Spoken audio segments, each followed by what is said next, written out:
รถหอบน้อยๆเด้ออย่าหอบใหญ่มันสิคันวัยรุ่นมื้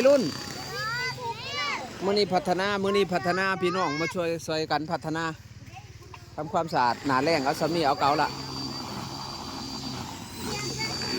อุ๊เครื่องใส่แบตเขาขึ้นรุนแรงครับพุ่นเครื่องใส่แบตคือดังแฮงแท้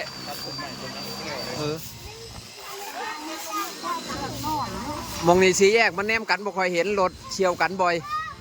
เลยตัดต้นไม้ออกหมด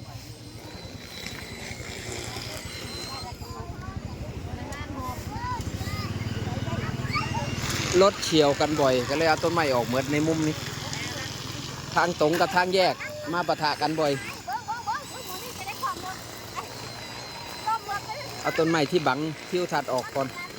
จะได้แนมเห็นซ้ายขวา